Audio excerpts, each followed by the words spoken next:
Hi friends, welcome to V.V. Today I am going to discuss about aromaticity. It's a very important topic for CSIR NET exam and of course for scientific officer exam. Yeah, so aromaticity is a very simple topic, but for each exam it carries 1 or 2 marks. Okay, so don't miss this chapter. So, what are the factors important for the aromaticity, which consider as aromaticity? അതായത് ഒരു compound ഒരു molecule whether it is an aromatic or not എന്ന് consider ചെയ്യാൻ കുറച്ച് factors ഉണ്ട്. എന്തൊക്കെയാണെന്ന് നോക്കാം. First factor, structure of the molecule should be cyclic. The molecule structure should be cyclic. Okay. The second factor, geometry of the molecule ആണ് factor എന്ന് പറയുന്നത്. അതായത് that should be planar for electron delocalisation. അതായത് ആ ഒരു മോളിക്യൂളിന്റെ geometry എന്തായാലും planar ആയിരിക്കണം. എന്നാൽ മാത്രമേ ഉള്ളൂ ഇലക്ട്രോൺ ഡീലോക്കലൈസേഷൻ നന്നായിട്ട് നടക്കുകയുള്ളൂ. So that should be planar. So first condition is cyclic and second condition is geometry of the molecule should be planar. And the third condition is that should have extended conjugation. You might know that for example benzene ring. Okay, so you can see that here that this thing, and inside there is an extended conjugation, so that should be there. And then so these are the important points, that first thing is cyclic and the second thing is it should be planar and third thing is it should have extended conjugation and the fourth point is Huckel's rule. Okay, Huckel's rule എന്താന്ന് നോക്കാം. അതായത് molecule or system that should possess pi electron count which is equal to 4n plus 2 pi electrons. അതായത് 4n plus 2 pi electrons ആണ് ഉള്ളതെങ്കിൽ അതെന്തായാലും aromatic ആയിരിക്കും. Okay. Instead if it is 4n pi electrons ആണെങ്കിൽ, that pi electron count 4n pi electrons ആണെങ്കിൽ it is anti aromatic. അപ്പോൾ 4n plus 2 pi electrons count ആണ്. അതുപോലെ ദീസ് 3 ഒബേ ചെയ്യുന്നുണ്ടെങ്കിൽ, അതായത് സ്ട്രക്ചർ സൈക്ലിക് ആണ് ആൻഡ് ഷേപ്പ് പ്ലാനാർ ആണ് and it have extended conjugation, ഈ 4 കണ്ടീഷൻസും if it is obey or molecule or a system, if it is obeys these 4 conditions, then it is aromatic. Okay. And if the molecules obey 4n pi electrons ആണ് count എങ്കിൽ, okay, 4n pi electrons ആണ് count and it obeys these 3 conditions, then it is anti aromatic. Okay, അപ്പോൾ 4n plus 2 pi electrons count ഉണ്ട്, അതുപോലെ ഈ 3 conditions follow ചെയ്യുന്നുണ്ടെങ്കിൽ it is aromatic. ഇനി 4n plus 2 pi electrons അല്ല count, 4n pi electrons ആണ് count, അതുപോലെ ഈ 3യും ഒബേ ചെയ്യുന്നുണ്ടെങ്കിൽ it is anti aromatic. Okay, ഇനി നമുക്ക് നോക്കാം എന്താണ് നോൺ അരോമാറ്റിക് എന്നുള്ളത്. അതായത് pi electron count 4n plus 2 pi electrons ആവാം, അല്ലെങ്കിൽ 4n pi electrons ആവാം. പക്ഷേ ഈ 3 കണ്ടീഷൻസിൽ ഏതെങ്കിലും ഒന്ന് അത് ഫോളോ ചെയ്യാതിരിക്കാം.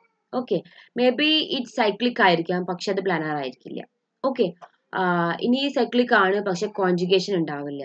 അപ്പോൾ ഇങ്ങനത്തെ കേസിലാണ് നോൺ അരോമാറ്റിക് ആവുന്നത്. It may be either it follow either 4n plus 2 pi electrons or 4n pi electrons, but it does not fulfill any other criteria. അതായത് ഈ 3 ക്രൈറ്റീരിയയിൽ ഏതെങ്കിലും ഒന്ന് ഒബേ ചെയ്യാതിരുന്നാൽ അത് നോൺ അരോമാറ്റിക് ആവും. ഓക്കെ, ഇപ്പോൾ നമ്മൾക്ക് തന്ന ഒരു മോളിക്യൂൾ എന്ന് പറയുന്നത് if it is 4n pi electrons ആണ്, അപ്പം നമ്മൾ ആന്റി അരോമാറ്റിക് എഴുതും. ഓക്കെ, പക്ഷേ മെനി കേസസിൽ എന്ത് സംഭവിക്കാന്ന് വെച്ച് കഴിഞ്ഞാൽ ഈ ഒരു anti aromatic compounds are less stable. Okay, അത് ഒട്ടും സ്റ്റേബിൾ ആയിരിക്കില്ല, വളരെ കുറഞ്ഞ സ്റ്റേബിൾ ആണ്. അപ്പൊ അത് സ്റ്റെബിലിറ്റി വരുത്താൻ വേണ്ടിയിട്ട് അത് എന്ത് ചെയ്യുന്ന വെച്ച് കഴിഞ്ഞാൽ അതിന്റെ ഷേപ്പ് അങ്ങ് ചേഞ്ച് ചെയ്യും. Okay, that changes to distorted ഷേപ്പിലോട്ട് മാറുന്ന സമയത്ത് ആ ഒരു ആന്റി അരോമാറ്റിക് ആയിട്ടുള്ള കോമ്പൗണ്ട് എന്തായി മാറുന്നു? നോൺ അരോമാറ്റിക് ആയിട്ട് മാറുന്നു. അതായത് ഏത് വേണമെങ്കിലും ഫോളോ ചെയ്യാം, പക്ഷെ ഈ 3 ക്രൈറ്റീരിയയിൽ ഏതെങ്കിലും ഒന്ന് ഫോളോ ചെയ്തിട്ടില്ലെങ്കിൽ മോസ്റ്റ് പ്രോബബ്ലി പ്ലനാരിറ്റി ആണ് ലൂസ് ചെയ്യാറുള്ളത്, അല്ലെങ്കിൽ കോൺജുഗേഷൻ ആണ് വരാറുള്ളത്. ഓക്കെ, അപ്പൊ ഇങ്ങനത്തെ കേസിൽ അത് നോൺ അരോമാറ്റിക് ആയിട്ട് ആവും. ഓക്കെ, അപ്പൊ നിങ്ങൾക്ക് ഈ 3 തമ്മിലുള്ള ഡിഫറൻസ് മനസ്സിലായെന്ന് വിചാരിക്കുന്നു. അധികം തെറ്റ് വരുത്താറുള്ളത് ഈ ഒരു ആൻറ്റി അരോമാറ്റിക്കിൻ്റെ കേസിലും നോൺ അരോമാറ്റിക്കിൻ്റെ കേസിലുമാണ്. ഓക്കെ, അപ്പോൾ ഇനി സ്റ്റെബിലിറ്റി വൈസ് നോക്കുകയാണെങ്കിൽ ഏറ്റവും സ്റ്റേബിൾ ആയിട്ടുള്ളത് അരോമാറ്റിക് ആണ്. Then it is non aromatic, then it is anti aromatic. I told you that anti aromatic compounds are less stable. ഇത് ചോദിക്കാറുണ്ട് എക്സാമിന്. അപ്പോൾ സ്റ്റെബിലിറ്റി ഏത് കോമ്പൗണ്ടിനാണെന്ന് അങ്ങനെയായിരിക്കും ചോദിക്കുക. Okay, so anti-aromatic are very less stable and they try to gain stability by losing their shape. Okay, അങ്ങനെ ആവുന്ന സമയത്ത് അതെന്താവും, നോൺ അരോമാറ്റിക് ആയി മാറും. ഓക്കെ, ഇനി നമുക്ക് എക്സാമ്പിൾസിലോട്ട് പോവാം. അരോമാറ്റിക് കോമ്പൗണ്ട്സ് എന്ന് പറയുമ്പോൾ നമ്മൾ പറഞ്ഞു 4n+2 pi electrons ആണ്. അതുപോലെ തന്നെ that obey that 3 conditions. Okay, അപ്പം യൂഷ്വലി 2ഉം 6 pi electrons ആണ് ഇതിൽ വരാറ്. 2 and 6 pi electrons വരുന്ന കേസ് നോക്കാം. Okay, see this example, cyclopropynyl cation. Okay, cyclopropynyl cation ഉണ്ട്. ഓക്കെ, അപ്പൊ ഇവിടെ എത്ര ഇലക്ട്രോൺസ് ആണുള്ളത്? 2 pi electrons ആണ്, റൈറ്റ്? 2 pi electrons ആണുള്ളത്. ഇവിടെ ഒരു ആരോ ഇട്ടിരിക്കുന്നത്, you know that this resonance structure. Okay, so from here to ഈ ഒരു ആരോ മാർക്ക് ഇങ്ങോട്ട് പോയി കഴിഞ്ഞാൽ ഹിയർ പ്ലസ് ചാർജ് വരും. ഓക്കെ, സോ റെസണൻസ് ഉണ്ട്, ഇലക്ട്രോൺ കോൺജുഗേഷൻ ഉണ്ട്, this is cyclic in structure and പ്ലനാരിറ്റി also there. So this is aromatic. And see this example, here also 2 pi electrons ആണുള്ളത്, 2 positive ചാർജും 2 pi electrons ആണുള്ളത്. So it is here also resonance is possible and it is aromatic. Okay, ഇനി ഇവിടെ നമുക്ക് നോക്കാം cyclopentadienyl anion ആണ്, right? So here 1 2 3 4 5 6, right? 2 pi, അതായത് 6 pi electrons ഉണ്ട്. So it is aromatic ആണ്. അതുപോലെ റെസണൻസ് പോസിബിൾ ആണ്, സൈക്ലിക് സ്ട്രക്ചർ ആണ്, പ്ലനാരിറ്റി ഉണ്ട്. And see this benzene ring is obviously നമുക്ക് റെസണൻസ് നടക്കും ഹിയർ ആൻഡ് പ്ലനാർ ആണ്. സോ ഇറ്റ് ഈസ് എന്താണ്, അരോമാറ്റിക് കോമ്പൗണ്ട് ആണ്. And see this example pyridine. നമുക്കൊരു മിസ്റ്റേക്ക് വരാൻ ചാൻസ് ഉള്ളൊരു ഏരിയ ആണ് ദിസ് തിങ്. പിരിഡീൻ റിംഗിൽ here 1 2 3 4 5 6, here also 6 pi electrons ആണ്. നമുക്കൊരു കൺഫ്യൂഷൻ വരാറുള്ളത് നൈട്രജനിലെ ലോൺ പെയർ ഇതിൽ പങ്കെടുക്കുകയോ ഇല്ലയോ എന്നുള്ളതാണ്. പക്ഷേ ഈ ഒരു ഇലക്ട്രോൺ ഡീലോക്കലൈസേഷനിൽ നൈട്രജനിലെ ലോൺ പെയർ പാർട്ടിസിപ്പേറ്റ് ചെയ്യില്ല, because that is in the different orbital. അത് p ഓർബിറ്റൽ അല്ല, sp2 ഓർബിറ്റലിലാണ് കിടക്കുന്നത്. So that does not participate in the resonance. So here lone pair നമ്മൾ കൺസിഡർ ചെയ്യില്ല. ഓക്കെ, സോ ഇങ്ങനെ ഓർത്ത് വെച്ചാൽ ഇവിടെ ഡബിൾ ബോണ്ട് വരുന്ന കേസിൽ, അതായത് ഹൈഡ്രജൻ ഇല്ലല്ലോ, സോ ദാറ്റ് കേസിൽ നമ്മൾക്ക് ലോൺ പെയർ ഇതിൽ പങ്കെടുക്കില്ല. So pyridine is an aromatic compound. Okay, ഇനി നമ്മൾക്ക് ഈ പോലെ ഹെറ്ററോസൈക്ലിക് കോമ്പൗണ്ട്സിലോട്ട് നോക്കാം. പൈറോൾ. ഓക്കെ, ഹിയർ 1 2 3 4 ഈ നൈട്രജനിലെ ലോൺ പെയർ ഇതിന്റെ കേസിൽ പങ്കെടുക്കും. ഓക്കെ, ഹിയർ ആ സെയിം ഓർബിറ്റലിലായതുകൊണ്ട് ഈ ഒരു ലോൺ പെയർ പങ്കെടുക്കും. So here 6 pi electrons. And in the case of thiophene also 1 2 3 4 5 6, thiophene also it's participate 6 pi electron. And furan also lone pair participate, and here also 6 pi electrons. Okay, so ഇതെല്ലാം aromatic compounds ആണ്. And see here tropylium cation, here also 1 2 3 4 5 6, 6 pi electrons ആണ്. So it obeys what, aromaticity. Okay, so these are the some of the examples. അപ്പോൾ എക്സാമിന് ചോദിക്കാം, maybe they can ask, അവർ shape തരാതെ cyclopropenyl cation, cyclopropenyl anion and cyclopentadienyl എന്നൊക്കെ ആയിരിക്കും ചോദിക്കുക. So you must know these things. Okay, basic ആയിട്ടുള്ള കാര്യങ്ങൾ അറിഞ്ഞിരിക്കണം. ഇനി നമ്മൾക്ക് ആന്റി അരോമാറ്റിക് നോക്കാം. അപ്പം നമ്മൾ പറഞ്ഞു ഹക്കൽസ് റൂൾ പ്രകാരം 4 pi electrons ആണെങ്കിൽ, 4n pi electrons ആണെങ്കിൽ it is and which follows other criterias also, then it is anti aromatic. അപ്പോൾ സൈക്ലോബ്യൂട്ടാഡൈൻ നോക്കുകയാണെങ്കിൽ, see here you can see that 4 pi electrons are here, so it is anti aromatic, but this is very less stable. And here cyclopentadienyl cation also 1 2 3 4.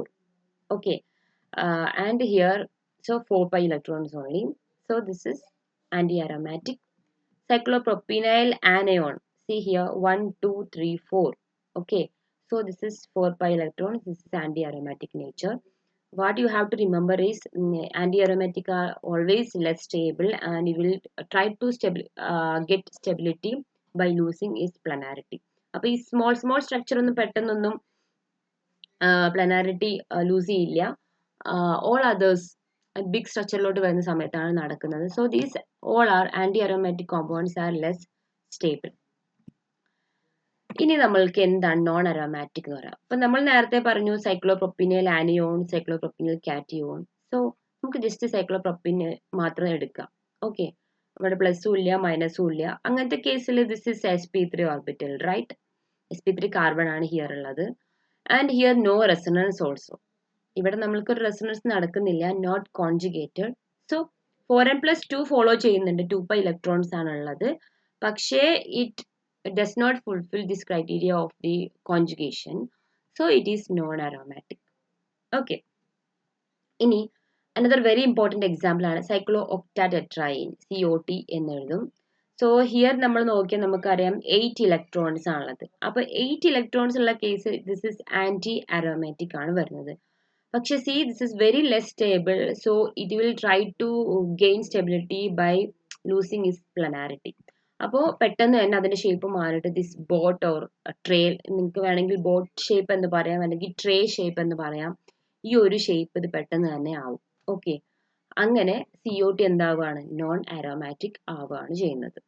Okay, so this is known aromatic. നമ്മൾ 8 electron വരുന്ന സമയത്ത് പെട്ടെന്ന് നമ്മൾ anti aromatic click ചെയ്യും, പക്ഷേ it's very soon it's loses its planarity, so it is non aromatic. ഇനി നമുക്ക് കുറച്ച് എക്സാമ്പിൾസ് നോക്കാം. അനുലീൻ എന്ന് പറഞ്ഞാൽ നമുക്കറിയാം റിങ്സ് ഉള്ളത്. ഇപ്പൊ benzene is 6 annulene, right? 8 annulene ആണ് COT. ലൈക്ക്വൈസ് നമുക്ക് 10 അനുലീൻ നോക്കാം. So here this is the 10 annulene. Here 10 pi electrons is here. അപ്പോൾ അത് 4n+2 ഫോളോ ചെയ്യുന്നുണ്ട്, വേറെ n is a 2. സോ ഇതെന്താണ്? നമ്മൾ 4n+2 ഫോളോ ചെയ്യുന്നുണ്ട്, പക്ഷേ ഹിയർ ഉള്ള ഒരു ഹൈഡ്രജനും ആൻഡ് ഹിയർ ഉള്ള ഹൈഡ്രജനും there is a chance of interaction. Okay, അപ്പൊ അത് പെട്ടെന്ന് തന്നെ ഇന്ററാക്ട് ചെയ്യുമ്പോൾ അവിടെ ഒരു ഹിൻഡ്രൻസ് വരും. സോ ഇൻ ദാറ്റ് കേസ്, ഒരു ഇന്ററാക്ഷൻ വരുന്ന കേസിൽ ഇതെന്ത് ചെയ്യുന്ന വെച്ച് കഴിഞ്ഞാൽ ദിസ് ലൂസസ് ഇസ് പ്ലനാരിറ്റി. അപ്പോൾ അതെന്താ നോൺ പ്ലനർ ആയി മാറുകയും and 10 is A non aromatic compound. Okay, so പക്ഷെ നമുക്ക് ഇതിനെ പ്ലനർ ആക്കാം. എങ്ങനെ? Here instead this hydrogen, if you are connecting with this methyl group or oxygen group, it will become planar. Okay, അപ്പോൾ നമ്മൾക്ക് ഇവിടെ ഒരു methyl group എടുക്കുകയാണെങ്കിലോ ഈ ഒരു oxygen എടുക്കുകയാണെങ്കിലോ what will happen? There is a planarity is there. So ഈ compounds എന്തായിരിക്കും? Planar ആയിരിക്കും, അതുപോലെ അരോമാറ്റിക് ആവും. സോ ഒരു നോൺ അരോമാറ്റിക്കിനെ നമുക്ക് അരോമാറ്റിക് ആക്കാം. എങ്ങനെ? Just connecting with methyl group or oxygen. So these two are aromatic. And this is 10 aniline is non-aromatic. And 12 aniline you consider, this is also obeys this 4n pi electrons, it's obeys. Okay, പക്ഷെ anti aromatic അല്ല, കാരണം this is not planar, so this is non-aromatic. 12 aniline is non-aromatic. And 14 aniline, it's planar and follows 4n+2 rule, where n is a 3. And this conjugation also here you can see that വളരെ simple ആയിട്ട് conjugation പോകും. So this is aromatic. So 10 aniline is non-aromatic, 12 aniline is also non-aromatic, and 14 aniline is aromatic. Okay, ഇനി നമ്മൾക്ക് another example poly aromatic hydrocarbons, that is fused rings. Okay, നിങ്ങൾക്ക് അറിയാൻ മതിയാവും naphthalene, anthracene and phenanthracene, these are all are fused rings ആണ്. So here if you look at this here, and 1 2 3 4 5 6 7 8 9 10 ആണ്. So these three ഇതെല്ലാം എന്ത് ചെയ്യുന്നു വെച്ച് കഴിഞ്ഞാൽ കോൺജുഗേഷൻ ഉണ്ട്, and if it's planar, and so here these all are, and this for all three follow 4n+2 pi electrons.